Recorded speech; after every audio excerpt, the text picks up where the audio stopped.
Hi, I'm Melissa at last, and welcome to my channel. Welcome to my garden, Rose Ether Cherubim.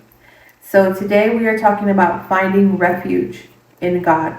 You know, all of our videos, maybe the past week or two, have been about our spiritual strength and the different areas that God strengthens us in so that we can move forward without fear. Moving in the spirit of bravery and courageousness, and how we need to put focus and energy into those different aspects of ourselves spiritually to know and understand that God strengthens us, and the different ways that God brings us peace and joy and laughter and hope, and how all of those things, as even though they're light-hearted spirits, they are still heavy spiritual, for lack of a better word, weapons that do bring us strength and that do strengthen us and protect our faith and the trust that we have with God.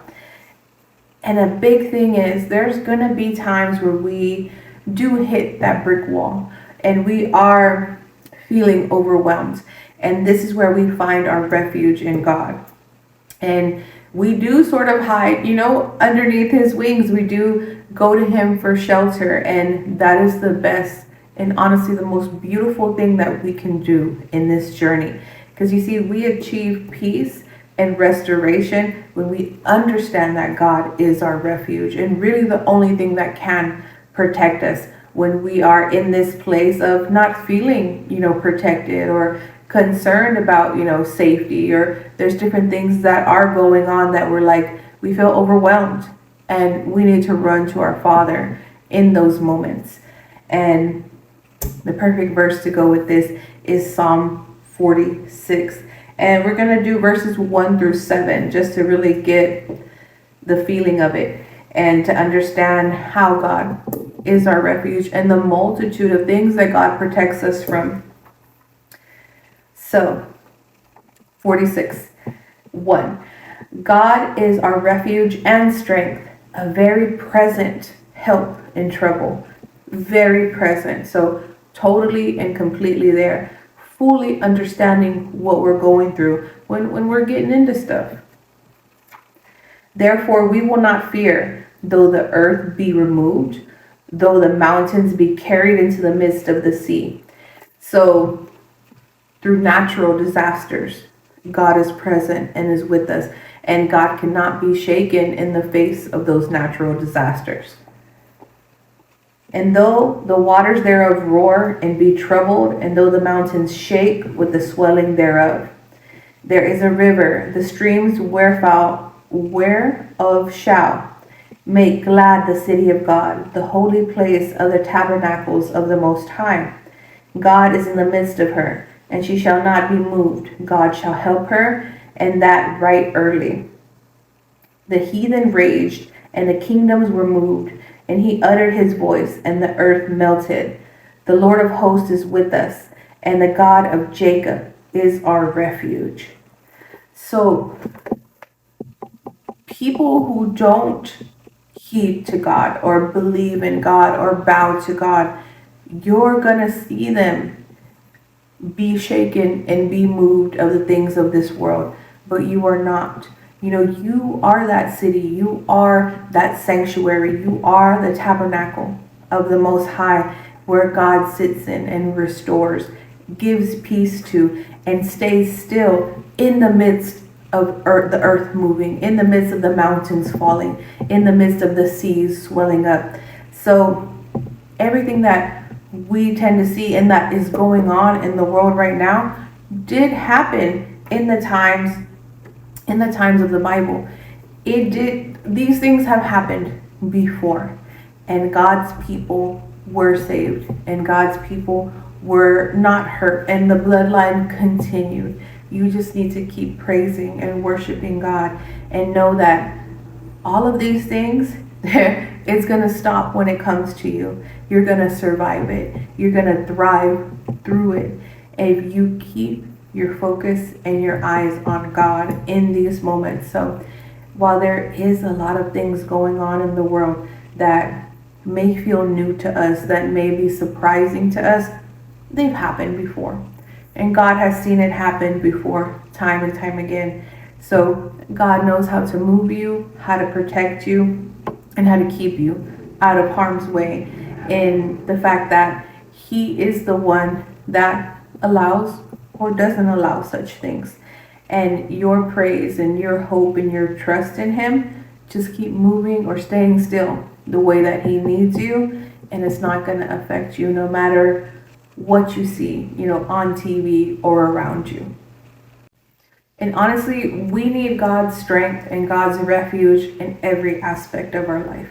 We think, only in the ways that we feel upset or concerned, or that, in areas that we're struggling in, but also in the things that we want to be protective over, that we feel joy, that we feel, happiness, gladness, a sense of security. We need to bring all of that to God and ask, for His protection, for Him to cover it and to be with us in all of our seasons, and find refuge in Him in all of our seasons. When we are experiencing good things and we have these glad tidings and we have these causes for celebration, we do need to take some time apart and celebrate with God and thank God for the great things that are happening, the same way we run to Him in times of trouble, in times that we need Him to cover us, in times that we're, concerned, upset, afraid. We need to come to God in the multitude of our seasons and what we're experiencing, and take that time, to hide away with Him and to feel safe and to understand that where we are, we need that meditative experience with Him, where it's like, okay, this is happening and I need my time with you to talk about it.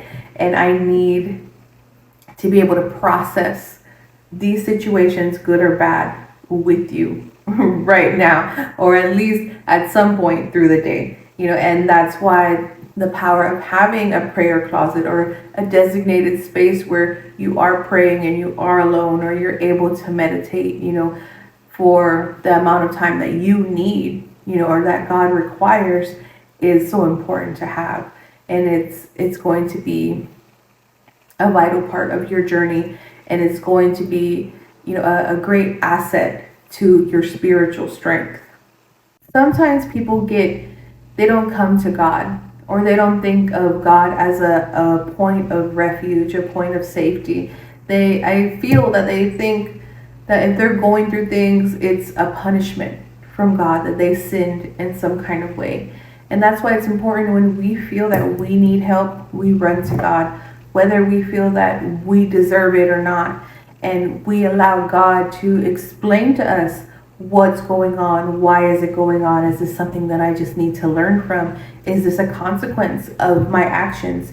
Is this something that, we have, the why will come from God. But I think a lot of people shy away from running to God in those moments because they're afraid that they did something to bring about, some sort of retribution or consequence, or they've angered God in some kind of way. And even if you feel that, you still need to bridge the gap and go to God regardless in those moments, because He is your refuge. And whether, you get hit with the rod, you get struck with the staff, it continues the communication, so you know how to get things back on the right track with our Father. And He's going to show you and teach you, because you have a teachable mind, a teachable heart, and you came to Him in those moments instead of like waiting back and seeing what's going to happen or trying to figure it out for yourself.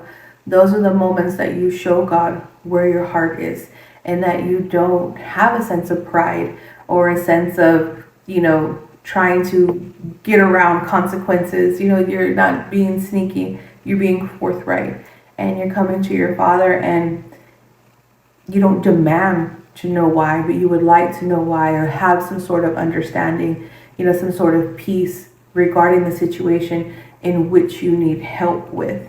And that's where a lot of people tend to steer wrong. And then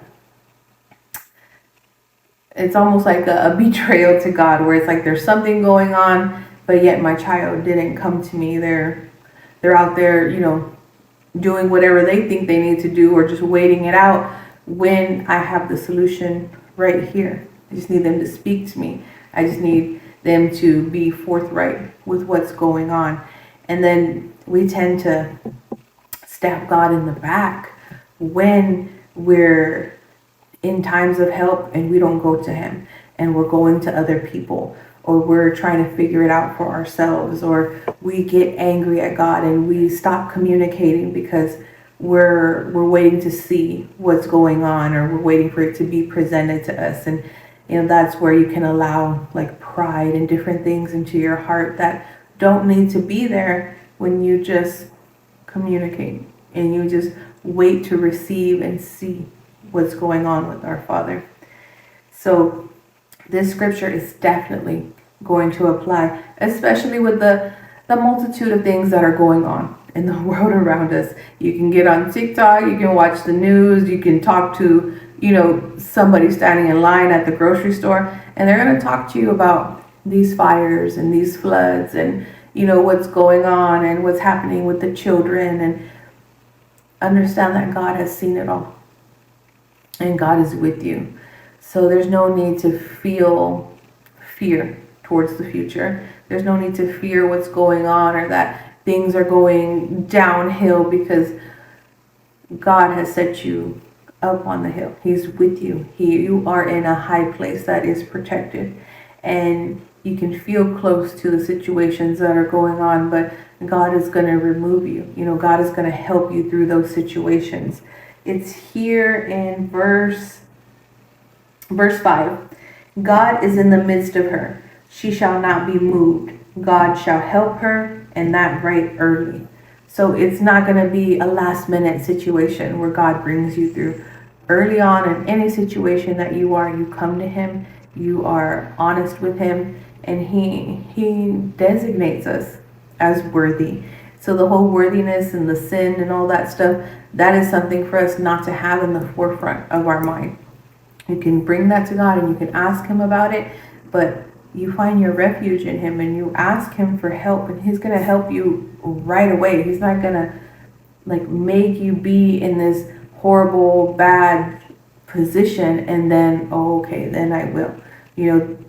God is constantly working through all of our situations to provide for us, to take care of us, and to protect us.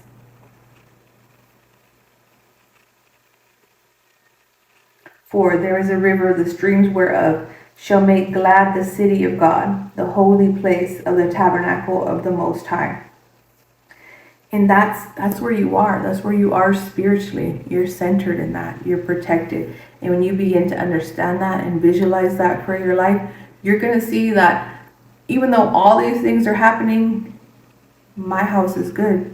My family is good. I have enough. Sometimes I have more than enough. And through all my seasons, even though I've seen all of these things happen, God has been with me and has protected me and is my refuge. So I need to run to him at any point in time that I do need help. So when was God my help in times of trouble? You see, I was a good child when I was younger. I read a lot. I was kind of quiet and shy and like a wallflower. And then that changed in my teenage years, my preteen years, into my teenage years, into my young adult years. And if there was trouble, it was going to find me, or I was going to find it, and we were going to go out on a date, and we were going to, we're going to run off into the sunset, me in trouble. And this was not just in romantic relationships. This was in friendships. This was in life choices. This was in work situations where it's if it was going to happen, it was going to happen to me. And that's just the way that, that's just the way that my energy was. That was the way that my story was cultivated, where it was oh, Alyssa, you knew this was coming, that sort of thing. And maybe this happened, so I had a bunch of great stories to tell y'all, somewhat, fascinating, entertaining stories to tell you. Maybe it was to bring a bunch of experience and, lead the generation that I'm going to raise into, a good direction. based on experience, but there's been a lot of times where I've gotten myself into trouble. And I know, like, I was that child where, like, God is like, no, stop, don't listen to me, behave. And I would just keep going. Like, I didn't hear nothing, even though I would see signs. But again,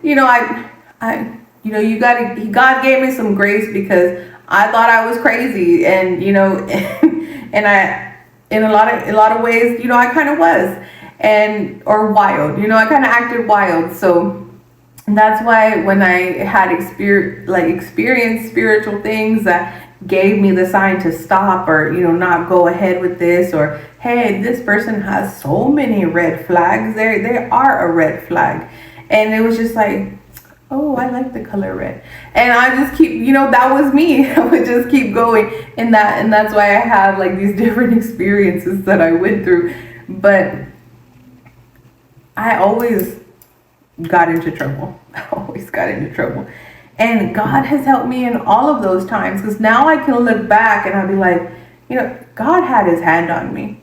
Like, I could have gotten into way worse trouble. I could have experienced such consequences that would have changed the projection of my life in such a drastically bad way. And God saved my ass every time. Every time. And I look back on all the different situations that I encountered. I was like, no, God was with me. The angels were with me. I know I gave my angels a headache, and I know they couldn't rest, and they had to constantly be on me and blocking me. You ever try to stop a child on the spectrum from like going into beach water, or like removing them? Like, it's not happening. And then that was me, like, but towards trouble. And I feel I feel bad for my angels, you know what I mean? They were on constant watch, and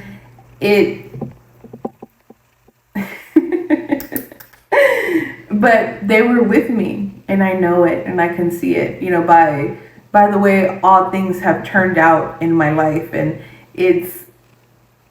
it could have gone in so many different ways, but it went in this way.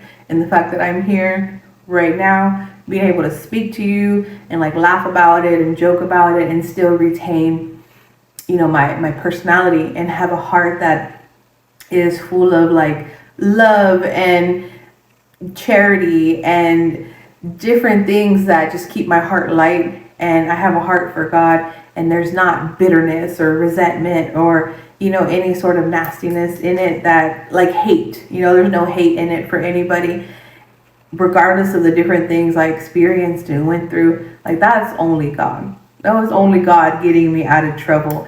And the fact that I can come out of it like still a person who has hope, who has faith, who has love, who is God-centered. That was God getting me out of trouble every single time, and still leaving me on the path that I was meant to be on. But for example, not even just in life choices and getting me out of trouble. There's been times where it's like, you're raising a family and you have to stretch your money, you have to stretch your dollar to feed everybody. And anytime that I really had to stretch some money and go, I would find the things I needed on sale. I would find things marked down, or, I would find things in a way where I always had what I needed. And a big thing for me is to be embarrassed at the counter, not have it, or to overestimate something, or, not bring enough cash or whatever. And anytime I needed to stretch my money and, have enough for everybody to eat at home, it happened. It came through. Whether it's a sale, it was basically always like a sale, or what I was looking for or what I wanted to buy. Like, I would come across it and it's on clearance. It's marked down. It's the right size. It's the last one there in the right size on the clearance rack. Like, it was always very like, it was always very sweet and endearing. Like, this is for you. Oh yeah, by the way, there it is, what you were looking for. And even recently, it's not always just in times of trouble. It's my son's lunchbox. It was pretty much done. The zipper was sticking, Bluey was pretty much faded, and you couldn't really see him too good. So I was like, okay, I need to get a lunchbox that has like a cup holder on the side, and a lot of the stuff that I like to get for him is like space. And I found the perfect one, and it was the perfect style, and it had enough space and it had enough insulation to put everything that I needed to put in there. It had the cup holder on the side, and I look, and all the lunch boxes are like $25, which is like I don't want to pay $25 for a lunch box. It's gonna last all year if I have to, but the style with the space on it, $13.77. I'm like, God, I was like, that I did not want to pay $25 for a lunchbox. I'm not being cheap. It's just like, to me, that's a ridiculous amount of money to spend on a lunchbox. They're all cool. They're big. They're well made. So I guess, I understand the patterns are very cool, but the pattern that I liked, that was space, and it was bright, and it was like, the colors for a boy. I was like, yeah, I like this one. And that was the only one that was on sale for $13.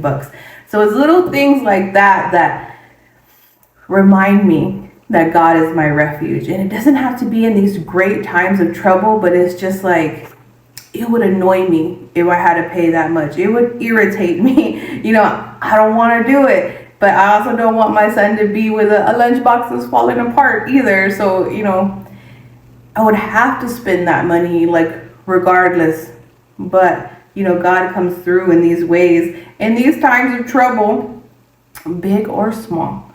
And if you've kind of been keeping up with my videos, I've been through some some heavier things, bigger things, but he comes through, and he's my refuge in all the things, big or small. When it comes to the amount I want to spend, when it comes to these great life choices and changes that I made, he has been my refuge, and he gives me all these great little beautiful things and places of peace that just always remind me that he is my refuge, and that he is there, and that I'm always restored into this spirit of joy when I experience that refuge in God. So out of Psalm 46, 5 really sticks with me. God is in the midst of her. She shall not be moved. God shall help her, and that right early.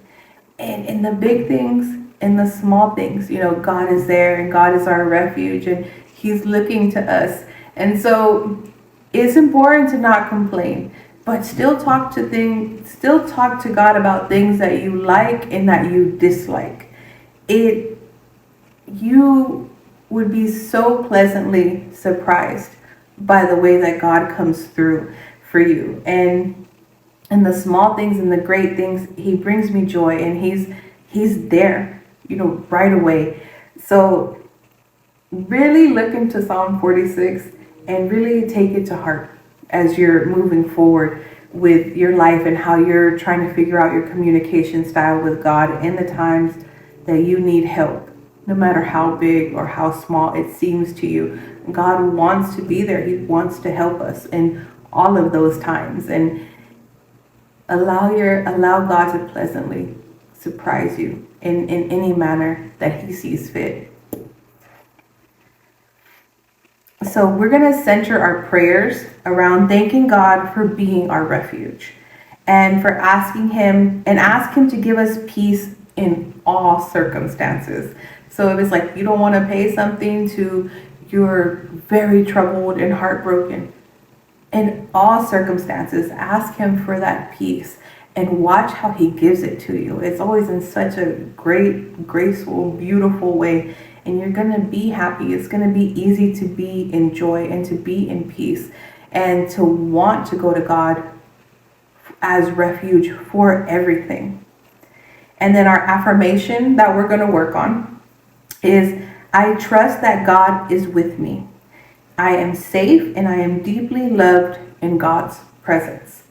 And just be reminded of that.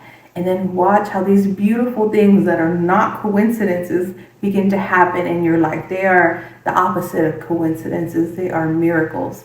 All the little miracles that come apart. And be joyous and show gratitude when those miracles show up, and just remind God, like, I love the way that you know me and study me and bring me such great peace, and you totally remove all stress and all things that I know you're with me. I know you're with me, and I thank you and I love you. But that is going to conclude finding refuge in God for us today. But I do want you to continue reading 46. I do want you to practice your affirmations, to understand how God is with you in the big things and the small things. And He's just waiting there to bring you peace. And you shouldn't be shaken up by anything that's happening in this world. All right, friend? Remember that I love you, but God loves you so much more. And we're going to talk more about this next time. Bye.